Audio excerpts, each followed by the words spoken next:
जगते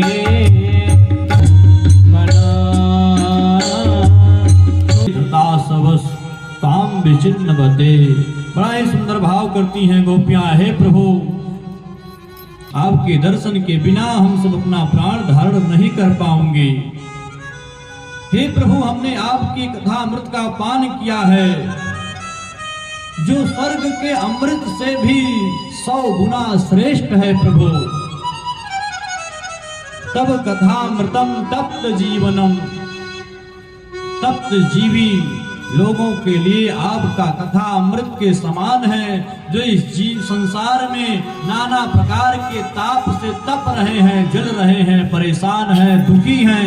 ऐसे लोगों के लिए आपकी कथा छाया प्रदान करने वाली है, अमृत समान है। आपकी कथा महाराज सुनते ही मंगल करने वाली है, श्री शोभा को देने वाली है। वह जन बड़े ही भाग्यशाली हैं और बड़े ही भारी दानी हैं, जो आपकी कथा का दान करते हैं, जिनके माध्यम से आपकी कथा सुनने को मिलती है, जिनके माध्यम से आपकी कथा कही जाती है, वह इस संसार में बहुत बड़भागी और बड़े दानी हैं। आज हम आप सभी यहाँ कथा श्रवण पान कर पा रहे हैं, तो यह हमारे गुप्ता जी, श्री बिट्टू साहब गुप्ता जी की ही सौजन्य से हम सभी जो है कथा का श्रवण पान कर पा रहे हैं। इसलिए जो भी कथा का हम सभी श्रवण पान कर पा रहे हैं, इसका श्रेय गुप्ता जी को जाता है कि इन्हीं के अथक परिश्रम से पूज्य बिट्टू गुप्ता जी और मैया श्रीमती सुनैना देवी जी के अथक परिश्रम से महाराज हम सब यह कथा का श्रवण पान कर पा रहे हैं। तो यह जो ये दान कर रहे हैं महाराज, गोपियों ने भगवान का आलिंगन किया है, प्रणाम किया है, अपने क्षमा के लिए प्रार्थी हुई हैं। अंतर ध्यान हुए भगवान वहीं मिले। गोपियां भटकी तो बहुत, लेकिन जहां से भगवान अंतर ध्यान हुए थे अंतिम में वहीं आई और भगवान वहीं मिल गए। मानो कहने का आशय यह है कि हम सभी भगवान को पाने के लिए संसार में यत्र तत्र भटकते रहते हैं कि यहाँ चले जाएं भगवान मिल जाएंगे, वहां चले जाएं भगवान मिल जाएंगे, वहां चले जाएं भगवान मिल जाएंगे। लेकिन हम सबको यह पता नहीं होता कि जहां हम हैं वहीं भगवान है।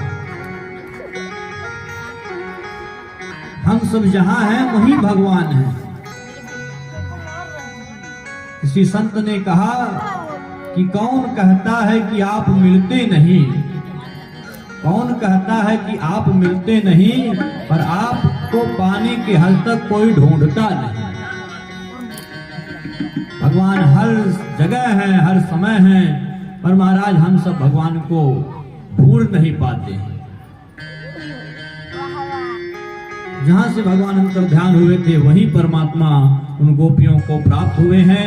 भगवान को पाके गोपियां बड़ी प्रसन्न हुई हैं और अब तो भगवान के साथ सभी गोपियां बड़े ही प्यार से रास लीला का आनंद लाभ प्राप्त करती हैं। सभी गोपियां भगवान को घेर घर के चारों तरफ से खड़ी हो जाती हैं, बीच में भगवान हैं और जितनी गोपियां मानो महाराज उतने भगवान हो गए, क्योंकि सब गोपियां चाहती भगवान हमारे साथ रास रचाएं, भगवान हमारे साथ रास रचाएं। जितनी गोपियां उतने भगवान हो गए और सब बहुत बढ़िया सा महाराज रास मंडल बना करके और गोपियों के साथ भगवान जो है रास रचाते हैं। बड़ा सुंदर भाव है। आइए हम सब भी भगवान के साथ रास रचाते हैं। अरे गोकुल में देखो, वृंदावन में देखो रे, मुरली बाजे रे, श्याम संग राधा नाचे रे, श्याम संग राधा नाचे रे, श्याम संग राधा नाचे रे। गोकुल में देखो, वृंदावन में देखो रे, बंसी बाजे रे, श्याम संग राधा नाचे रे, श्याम संग राधा नाचे रे।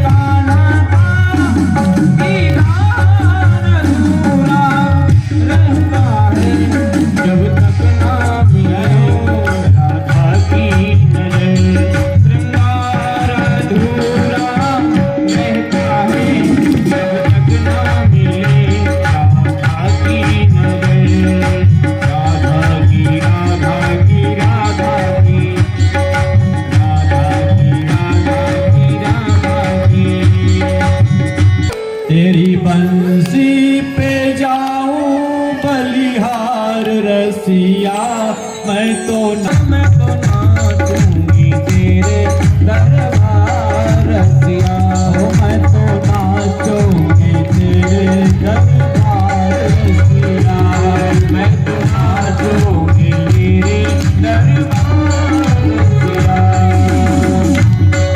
पूरे ब्रज से लोग आए और आयोजन में सम्मिलित हुए, और जब पूरे ब्रज से लोग आएंगे तो उसी में महाराज कोई ना कोई वह भी होगा जो हमारा काल है। नारद जी के द्वारा पता ही चल गया था कि कृष्ण बलराम जो नंद बाबा के यहाँ है वृंदावन में, वही तुम्हारे काल हैं। तो कृष्ण बलराम को बुलाने के लिए षड्यंत्र रचा और अक्रूर जी महाराज को बुलाया है। अक्रूर जी महाराज को बुला करके और वृंदावन कंस भेजता है कि जाओ वहां से कृष्ण बलराम को लेकर आओ, और यहाँ जब आ जाएंगे तो महाराज हमारी मुट्ठी में आ जाएंगे, फिर तो हम जैसे तैसे उन्हें समाप्त ही करवा देंगे। अक्रूर जी महाराज वृंदावन में आए हैं और वहां सबको बताते हैं कि ऐसा ऐसा महाराज कंस के द्वारा आयोजन सुनिश्चित हुआ है, और आप सभी ब्रजवासियों को भी धनुष यज्ञ में चलना चाहें वह सब चलें, बड़ा ही सुंदर मेला लगेगा। जैसे ही गोपियों को, ग्वाल बालों को, मैया यशोदा को यह बात पता चली है तो महाराज सब बड़े ही दुखी हुए हैं। गोपियां अक्रूर को बहुत कोसती हैं, विधाता ब्रह्मा जी को बहुत कोसती हैं, मैया कन्हैया को रोकती है, लाला तू न जा। गोपियां कन्हैया को रोकती हैं, प्रभु आप चल जाएंगे तो हम सब कैसे रहेंगे। ग्वाल बाल गैया सभी बहुत दुखी होते हैं, पर भगवान को जाना था। भगवान सबको समझाते हैं और कहते हैं कि जा तो रहा हूं, आप सब चिंता न करना, आप सब घबराना ना, हम आज जा रहे हैं, कल मेला देखेंगे और परसों चले आएंगे। ऐसा धीरज बढ़ाते हुए भगवान ब्रज से विदा लेते हैं और कहते हैं कि कृष्ण लेते हैं ब्रज से विदाई की, मैया मोहे याद ना करो। कृष्ण लेते हैं ब्रज से विदाई की, मैया मोहे याद ना करो। कृष्ण ले किया है और कुछ पहलवान तो भग गए, और इधर जब ये देखा कंस तो ऐसा देखने पर महाराज कंस एकदम जो है आग बबूला हो गया, क्रोध में उसकी बुद्धि भ्रष्ट हो गई और कहने लगा कि कृष्ण और बलराम इन दोनों को नगर से बाहर कर दो, यशोदा और नंद को, देवकी वसुदेव को, हमारे पिता उग्रसेन को पकड़कर बंदी बना लो, इन सबको मैं कठोर सजा दूंगा, इन सब ने हमारे साथ छल किया है। ऐसा महाराज बक रहा था, तब तक भगवान उसके समीप उसके सिंहासन पर पहुंच गए, और सिंहासन पर पहुंच करके भगवान ने कंस के केस को पकड़ा है, और कंस के केस को पकड़ करके मानो भगवान कंस से कहना चाहते हैं, हे कंस, ऐसे ही एक दिन तूने मेरी माँ देवकी के केस पकड़े थे, और आज मैं उसी देवकी का पुत्र तुम्हारा केस पकड़ा हूँ। भगवान कहते हैं कि उन माँ के बालों का बदला, उन माँ के बालों का बदला लेता है लाल देवकी का, वह नभवाड़ी थी अब सम्मुख है अष्टम लाल देवकी का। उन माँ के बालों का बदला लेता है लाल देवकी का, वह नभवाड़ी थी अब सम्मुख है अष्टम लाल देवकी का। ऐसा कह करके भगवान कंस को सिंहासन से नीचे पटके हैं, और विश्व का भार ग्रहण करके भगवान स्वयं कंस के ऊपर कूद पड़े, और जैसे कंस के ऊपर कूदे तो कंस के प्राण पखेड़ू महाराज